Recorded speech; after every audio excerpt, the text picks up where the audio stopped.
혹시 양주역 제1풍경채 분양가 보셨어요? 드디어 양주역 제1풍경채 위너스카이의 입주자 모집 공고가 나왔는데요. 오늘 전 국민의 관심사에 있는 탄핵 선고가 또 나오는 날이라서 저는 탄핵 선고 결과를 지켜보면서 입주자 모집 공고를 기다리고 있었습니다. 그런데 정말 신기하게도 탄핵 결정이 난과 동시에 입주자 모집 공고가 나오더라고요. 우연이었겠지만 탄핵 관련 문제로 많은 분들이 걱정이 많으셨는데 다시 또 대통령 선거를 하게 됐네요. 어떤 분이건 국민의 걱정을 적게 끼쳐드리는 좋은 대통령이 나왔으면 좋겠습니다. 아무튼 양주역 제1풍경채 모델하우스 오픈은 다음 주 금요일인 4월 11일에 한다고 합니다. 그리고 양주역 제1풍경채 위너스카이는 29년도 1월에 입주할 예정이에요.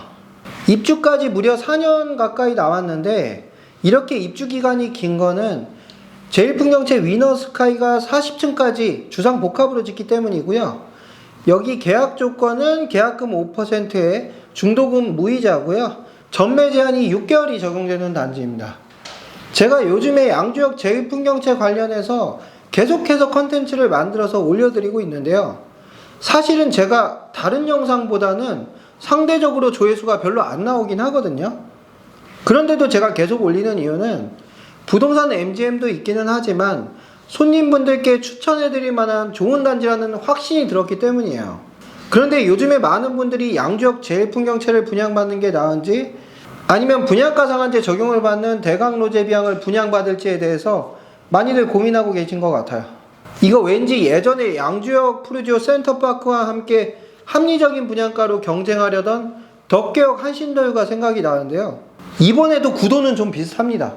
양주 역세권 개발 사업의 민간택지 분양단지인 양주역 제1풍경채 위너스카이와 공공택지에서 시행하는 합리적인 분양가의 회천중앙역 로제비앙. 처음에는 회천중앙역의 로제비앙도 4월 4일날 입주자 모집 공고를 예정으로 동시에 분양을 해서 정말 여기 제대로 한번 경쟁하겠구나 하는 생각을 했었는데요. 회천중앙역 로제비앙이 분양 일정을 한 주 뒤로 미루면서 뭔가 직접적인 경쟁은 하지 않을 것 같아요.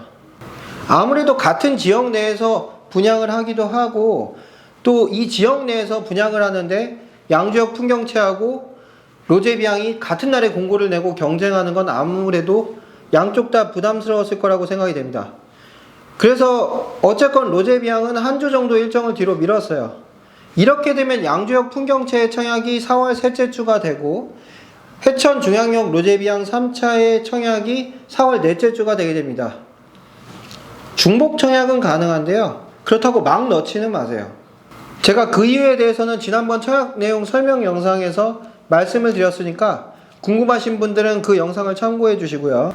아마도 양주역 제1풍경채의 당첨자 발표가 나올 때쯤에서 로제비앙은 청약을 하게 될 것 같아요. 대광에서는 아무래도 양주역 제1풍경채에서 낙천된 사람들을 노릴 것 같은데요. 분양 경쟁을 이렇게 지켜보는 건 재미있어요. 다음 주 로제비앙의 입주자 모집 공고가 나오게 되면 그때도 분양가와 관련된 내용을 한번 살펴보도록 할게요. 우선 영상을 시청하시기 전에 청약을 생각 중인 분들이나 고민 중에 있는 분들은 관심고객 등록 한번 해주시고 보시길 권장드려요. 나중에 청약에 당첨이 돼서 계약하시게 되면 부동산 MGM 관련 혜택이 있거든요. 아직은 청약을 할지 말지에 대해서 고민 중에 있으시겠지만 관심고객 등록을 하고 나서 청약 안 하셔도 전혀 상관은 없습니다. 일단 등록하고 나서 고민해보고 결정하시길 권장드리고요. 이게 모델하우스 오픈 전까지만 유효한 거라서 모델하우스에 관심고객 등록을 했더라도 만약에 저희 부동산에 관심고객 등록을 안 하셨다면 고정 댓글 확인하시고요. 관심고객 등록 꼭 하고 나서 보시기를 권장드립니다. 나중에 계약했을 때 이거 부동산에 관심고객 등록 안 했다가 후회하시는 분들 많아요. 구독과 좋아요는 안 누르셔도 되니까 관심고객 등록 딱 10초만 내서 한번 해주시고요. 그럼 시작해 보도록 하겠습니다.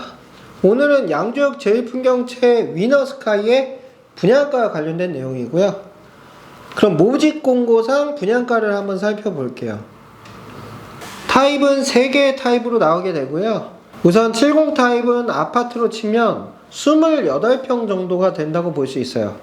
공급 면적이 28평보다 크게 나오기는 하는데 이건 주상복합이라서 어쩔 수가 없는 부분이라서 그런 거고요. 분양가를 보시게 되면 1차 계약금 500만 원이라고 되어 있고 2차 계약금이 나머지 계약금 5%의 잔액으로 되어 있어요. 그래서 분양을 받으시는데 들어가는 금액이 2, 3천만 원 정도면 될 것 같습니다. 그리고 분양 스케줄을 한번 살펴보시면은 중도금 대출 1차 실행일이 25년도 12월로 되어 있거든요. 이게 무슨 말이냐면은 여기가 전매 제한이 당첨자 발표일로부터 6개월이니까 아마 10월 중에 전매가 해제될 거예요. 그러니까 전매를 하실 분들은 편하게 전매를 하시면 되고, 중도금 대출은 전매 제한 기간이 풀린 이후에 발생을 하기 때문에 대출 승계와 관련된 걱정을 안 하셔도 된다는 이야기예요. 사실상 양주역 푸르지오 센터파크의 분양 스케줄과 동일하게 나왔어요. 여기 분양 관련 내용만 보시면은 잘 비교가 안 되시겠지만, 제가 다른 분양 단지들의 조건과 비교해서 봤었을 때는 여기의 분양 조건은 정말 좋은 거니까요. 이 기회를 놓치지 마시고요. 그리고 분양가를 한번 살펴볼게요. 분양가는 3층부터 시작을 하는데요. 양주역 제1풍경채는 조감도를 보시게 되면 아시겠지만 1층하고 2층은 상가로 배치를 다 해놨어요. 그래서 아파트는 3층부터 나온다고 보시면 되고요. 70 타입의 3층은 분양가가 4억 3,900만원이고 4층은 4억 4,400만원, 5층에서 9층까지는 4억 5,100만원, 10층대는 4억 5,700, 20층대는 4억 6,200, 30층에서 40층까지는 4억 6,600만원으로 나와 있습니다. 층별로 분양가가 평균적으로 500만원 정도의 차이를 뒀어요. 그리고 전용면적 84 타입 같은 경우는 아파트 면적으로 치게 되면 34평형이라고 볼 수가 있어요. 3층이 5억 1,700, 4층이 5억 2,400, 5에서 9층은 5억 3,200만원, 또 10층대가 5억 4천, 20층대는 5억 4,500만원, 30층부터 40층까지는 5억 5천만원으로 나옵니다. 분양가의 차이는 저층부에서 좀 크게 나타나고 10층대부터는 약 500만원 정도씩 차이가 나요. 층별 분양가 차이를 그렇게 크게 두지는 않은 모습이고요. 이렇게 되면 개인적으로는 고층에 당첨되는 게 무조건 유리할 것 같아요. 왜냐면 주상복합단지 같은 경우는 층이 40층까지 있기 때문에 아무래도 일조권의 영향도 좀 더 크게 되고, 그리고 조망이랑 이런 게 크게 작용을 하게 되거든요. 그래서 이런 단지에서는 고층 단지가 무조건 유리합니다. 그리고 101 타입인데요. 아파트로 치면 여기는 39평이라고 생각하시면 돼요. 101 타입은 3층부가 5억 7,100만원, 4층부가 5억 7,900만원, 5층부터 9층까지가 5억 8,800만원, 10층대가 5억 9,800만원, 20층대는 6억 400만원, 30층 이상이 6억 1,000만원으로 나왔어요. 이거 분양가 101 타입은 좀 저렴한 것처럼 보이는데요. 전용면적 8호 이상부터는 건축 비용으로 30층대가 부가세만 4,500만원이 나오는 상황인데요. 분양가가 최고가로 6억 1,000만원 나온 거거든요. 그러니까 6억 1,000만원에서 부가세 4,500을 제외하게 되면 5억 6,500만원이 분양가라는 이야기예요. 어차피 부가세는 모든 분양이 다 똑같고 어쩔 수가 없는 거니까요. 그래서 34평 최고층이 5억 5천만원인 상황에서 39평의 최고층이 6억 1,000만원인데 이 중에 부가세가 4,500만원이면 이거 101 타입 좀 긍정적으로 보셔도 될 것 같은데요. 아무래도 101 타입 분양가 좀 많이 저렴한 것 같아요. 그리고 확장비를 한번 살펴볼게요. 확장비는 70 타입이 1,500만원이고 84 타입은 1,700만원, 101 타입은 2,000만원으로 나왔고요. 그리고 옵션 금액을 살펴보면 타입별로 에어컨을 선택할 수 있게 되어 있고, 여기에 또 제습기를 포함하는지 여부에 따라 금액이 달라지고요. 가전제품으로 비스포크 냉장고와 주방 후드, 인덕션, 오븐, 식세기 같은 걸 선택할 수 있게 되어 있습니다. 그리고 인테리어 부분이 있는데요. 크게 나눠보면 중문하고 거실 복도의 타일 마감재, 주방 스타일링, 안방 드레스룸 스타일링, 그리고 거실과 주방 천장의 조명으로 나눠지는 것 같습니다. 옵션은 어떤 옵션을 선택하는지 여부에 따라서 비용 차이가 발생할 수밖에 없는데요. 제가 보니까 평균적으로 양주역 푸르지오의 옵션비와 아주 큰 차이는 없는 수준인 것 같고요. 이 정도 금액 가지고 옵션 장사라고 보긴 좀 어려워요. 정말 옵션 장사 심한 곳은 무슨 스타일링 하나에 2천만 원씩 받고 이러거든요. 그래서 요즘 트렌드에 맞게 인테리어에 따른 옵션 비용은 발생할 수밖에 없지만 옵션비가 막 엄청 비싸다 이런 느낌이 들지는 않네요. 그리고 확장비를 포함한 분양가를 한번 정리해봤어요. 제가 70 타입은 4억 5,400만 원부터 해서 4억 8,100만 원이 나오고요. 84 타입은 5억 3,400만 원부터 해서 5억 6,700이 나오고요. 101 타입은 5억 9,100만 원부터 6억 3천만 원이 나오게 됩니다. 예상했던 분양가보다는 조금 싸다는 느낌이 드는데요. 양주역 푸르지오하고 분양가를 비교해 볼게요. 동일 타입인 전용 면적 84 타입을 기준해서 보게 되면 양주역 푸르지오 센터파크는 84 타입이 총 3가지 타입으로 나왔었어요. 84 A 타입을 기준해서 확장비를 포함하면 5억 5,650만 원이 나왔었고 B 타입이 5억 5,090만 원, C 타입은 5억 4,630만 원이 나왔어요. 양주역 제1풍경채 84 타입과 비교하면 분양가 차이는 A 타입은 550만 원이고 B 타입은 1,110만 원, C 타입은 1,570만 원으로 아주 크게 차이가 나지는 않는 상황이에요. 그런데 양주역 푸르지오 84 타입의 청약 경쟁률이 이미 당해 지역에서도 높았거든요. 그때 경쟁률 한번 보실게요. 양주역 푸르지오 84 A 타입은 당해 지역에서만 4.87대 1의 경쟁률이 나왔고요. 84 B 타입은 2.81대 1, 84 C도 1.94대 1로 마감이 다 됐었어요, 이미.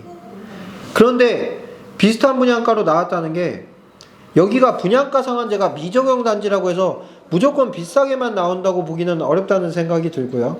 그리고 여기는 지하철역까지의 거리가 300m로 더 가까워요. 나름 합리적인 분양가가 아닌가 생각이 됩니다. 그리고 그 다음으로 앞으로 분양이 회천 중앙역 로제비앙 그랜드센텀이라는 단지가 또 나오는데 여기가 분양가 상한제 단지라서 예상 분양가가 좀 저렴하다고 많이들 이야기는 하시더라고요. 아무래도 양주역 제2풍경채와 입지에서는 차이가 있기는 하지만 이거 보실 때는 기본적인 분양 조건이나 준공 시기와 관련해서도 좀 여러 가지를 비교해 볼 필요가 있어요. 대강로제비앙의 분양가를 예상해 보면 얼마 전 대강로제비앙 사업설명회에서 84 타입 기준층을 기준하면 분양가가 대략 4억 7천에서 8천 정도 나올 것 같다고 하더라고요. 그럼 여기에서 확장비가 1,000만 원 정도 한다고 치고 여기는 또 중도금 대출 이자가 후불제니까 이자까지 포함하게 되면 대략 한 5억 정도 나오게 될 것 같아요. 그리고 입주 시기가 회천 중앙역 로제비앙은 26년도 12월이 예정인데 양주역 제1풍경채는 29년도 1월이 예정이 되어 있거든요. 그러면 연식에서도 어느 정도 차이가 나는 상황이고 하나는 아파트고 한 단지는 또 주상복합단지라는 점에서도 차이가 있으니까 이런 부분들을 잘 비교해 보시길 바라고요. 그리고 혹시 덕계역 한신도유 분양가 기억하실까요? 거기도 당시에 분양가 4억 8천에서 이런저런 비용하게 되면 5억 정도에 나왔었는데요. 당시에 양주역 푸르지오하고 경쟁하면서 합리적인 분양가를 내세웠던 모습이 지금과 굉장히 비슷합니다. 입주자 모집 공고가 일주일 정도의 편차를 두고 나왔던 것도 비슷하고요. 당시에 양주역 푸르지오 대비 합리적인 분양가를 무기로 내세웠던 한신도유는 아직 미분양이 좀 있는 상황이죠. 이 사례에서 알 수 있는 거는 단순히 분양가만 놓고서 어디가 좋고 나쁘고를 판단해서는 안 된다는 점이에요. 분양가가 저렴한 건 좋지만 저렴하다고 다 좋은 건 아니라는 의미예요. 단순히 저렴하기만 해서 좋을 것 같으면 저기 덕정역 에피트나 덕계 한신도유 같은 경우 다 분양이 끝났겠죠. 그러니까 잘 비교해 보시고 어디에 청약하시던 현명한 결정이 되시길 바라면서 영상을 마무리할게요. 그리고 고정 댓글 확인하시고 아직 관심 고객 등록 안 하신 분들 관심 고객 등록 해주시길 바라겠습니다.